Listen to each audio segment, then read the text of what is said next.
ரிஷபராசி 2025 குரு பெயர்ச்சி பலன்கள். இந்த 2025 குரு பெயர்ச்சி எப்படி இருக்கும்? இப்போ உங்கள் ராசியிலே இருக்கக்கூடிய குரு பகவான் மே மாதம் 14ஆம் தேதி உங்கள் ராசிக்கு 2ஆம் இடத்துல மிதுனத்துக்கு அவர் செல்கிறார். அப்போ மிதுனத்தில் அவர் எந்த மாதிரி சில குரு பகவான் இருக்கும்பொழுது எந்த மாதிரியான பலன்களை உங்களுக்கு தருவார்? இப்போ குரு பகவான் பார்த்தீங்கன்னா ரிஷபத்திற்கு 6ஆம் இடம், 8ஆம் இடம், 10ஆம் இடம் அவர் குரு பகவானுடைய பார்வை ராசிக்கு. அப்போ எந்த மாதிரியான உங்கள் ராசிக்கு 2ஆம் இடத்தையும் அவர் பார்க்கிறார் இல்லையா? துலாமியும் பார்ப்பார், தனுசையும் பார்ப்பார். அப்போ எந்த மாதிரியான பலன்கள் அவருக்கு 10ஆம் இடமாகவும் பார்வை இருக்குது. அப்போ எந்த மாதிரியான பலன்கள் ரிஷபத்திற்கு? ரிஷபத்திற்கு அற்புதமான வருஷம் பார்த்திங்கன்னா இந்த 2025 தான்.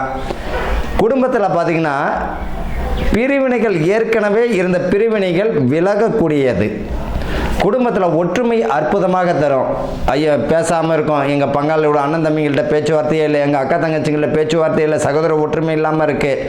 எல்லாமே பார்த்திங்கன்னா ஒரு சுபகாரியங்கள் சுப விஷயங்கள் நடக்க போகுது. அப்போ சுப விஷயங்கள் சுபகாரியங்கள் நடக்கும்போது என்ன ஆகும்? பிரிந்த குடும்பங்கள் ஆட்டோமேட்டிக்காக ஒன்றாயிடும். கெட்டியாக பிடிச்சிக்க வேண்டியது தான். சிலவர் பார்த்திங்கன்னா பெற்றோரிடமே பேச்சுவார்த்தையே இல்லாமல் இருக்கும். ஆனால் இந்த ரிஷபத்திற்கு இனிமேல் அற்புதமான வருஷம். சுப காரியங்களுக்கெல்லாம் வீடு கட்டி குடியேறுவதற்கும் சொத்துக்கள் அசையா சொத்துக்கள் வாங்குவதற்கும் ரொம்ப அற்புதமான விஷயம். இது வரைக்கும் பார்த்தீங்கன்னா புத்திர பாக்கியம் தாமதம் அடைஞ்சிட்டு இருக்கும். மருத்துவம் பார்த்தும் தாமதமாகிடும். திருமணமாகியும் பல வருஷமாக புத்திர பாக்கியம் இல்லாமலும் இருக்கும். அவர்களுக்கெல்லாம் குடும்பமாக உருவாகக்கூடியது. குடும்பம் என்னென்ன? மனைவி மக்களோடு சேர்ந்து தானே குடும்பம். அப்போ குழந்தையினுடைய பாக்கியம் உங்களுக்கு தந்துடும். புத்திர பாக்கியத்துக்கு பலத்தையும் தந்து விடுவார் இந்த குரு. அப்போ சுபகுரு தான், பயப்பட வேண்டாம். குடும்ப பாக்கியம் நல்லாவே இருக்குது. வேலைகள் உத்தியோகம் இது வரைக்கும் பார்த்திங்கன்னா இந்த ரிஷபத்திற்கு பார்த்தீங்கன்னா செவுத்தில் எரிஞ்ச பந்து மாதிரி பந்து என்னாகும்? திரும்ப வரும்.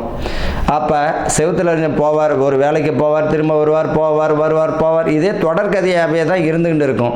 ஆனால் இந்த 2025 ஒரு நிரந்தர வேலைக்கு வழியை தரும். நிரந்தரமான உத்தியோகத்திற்கு ஒரு வழியும் தரும். அது அரசு ஜீவனத்துக்கும் பலம் உண்டு. டிஎன்பிசி கவர்மெண்ட் எக்ஸாம் ஏதாவது இருக்கா? எழுதுங்க, ஒன்றும் பயப்பட வேண்டாம். யூனிஃபார்ம் சம்மந்த போலீஸை ட்ரை பண்ணுற, ஆர்மி ட்ரை பண்ணுங்க. அற்புதமான வருஷம் ரிஷபத்துக்கு. வீடு கட்டி குடியேறிடுவீங்க. கிரகப்பிரவேசம் அளவுக்கு போயிடும். வாழக்கூடிய இடமும் நல்லா தான் இருக்குது. இந்த ரிஷபத்துக்கு பார்த்தீங்கன்னா மேக்சிமம் பார்த்தீங்கன்னா உக்கிரமான பெண் தெய்வம் காவல் தெய்வமாக தான் அந்த குலதெய்வமாகவே இருக்குது. அப்போ குலதெய்வத்திற்குரிய வேண்டுதல் யாராவது இருந்தனால நிறைவேற்றுங்க. குலதெய்வம் அற்புதமாகவே இருக்கும். உங்களுக்கு ஆணித்தரமான உண்மை. குலதெய்வம் உங்களுக்கு நல்ல ஒரு பலனையை அள்ளித்தரும். குரு பலனை அள்ளி தருவார். குடும்பத்தில் இருக்கிற குலதெய்வத்தினுடைய அருளும் உண்டு. அதே போல் பார்த்திங்கன்னா தனஸ்தானமும் நல்ல திருப்திகரமாக இருக்கும். வியாபாரம் ஆகலை, ஏதோ ஒரு வியாபாரம் ஆகும், தப்பிச்சிக்கலாம்.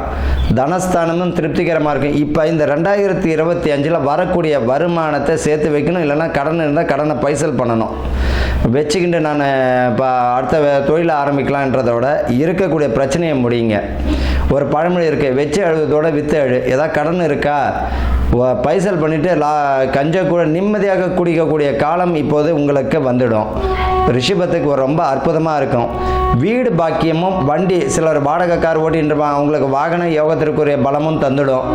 வீடு வாகன யோகமும்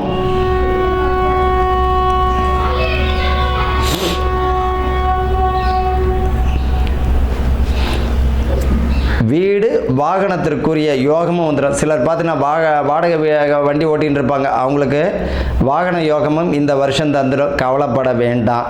திருமணம் ரொம்ப எளிமையான முறையில் இது வரைக்கும் 31 வயசு ஆயிடுச்சு, 35 ஆயிடுச்சு.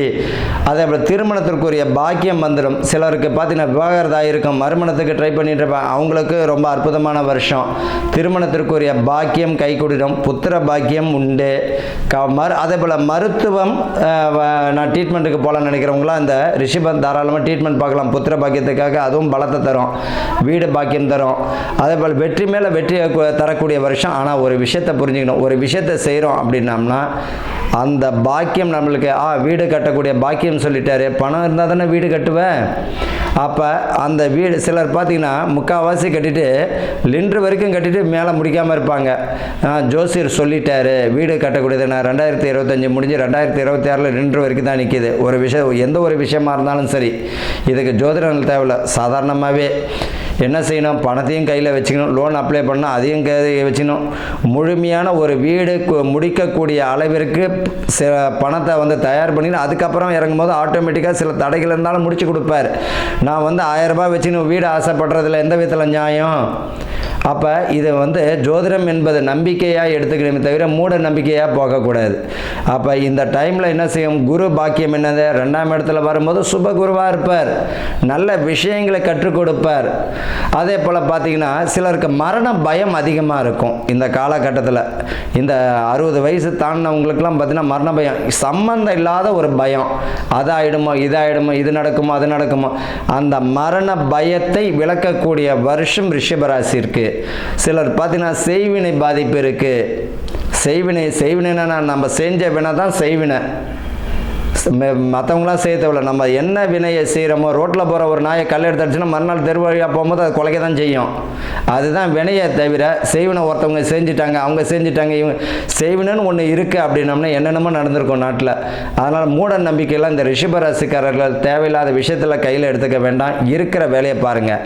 இவர்களுக்கு என்ன அற்புதமான ஒரு பரிகாரம் அப்படின்னா, உங்கள் பெருமாள் வழிபாடு இந்த வெள்ளிக்கிழமை புதன்கிழமை பெருமாள் வழிபாடு செய்யும் பொழுதும் அதே வெள்ளிக்கிழமையில் ரிஷபம் சுக்கிரனுக்கு கூறியது இல்லையா, இந்த வெள்ளிக்கிழமையில் புதன்கிழமையில் பெருமாள் வழிபாடு பண்ணும்போது இன்னும் அற்புதமான ஒரு பலனை தரும்.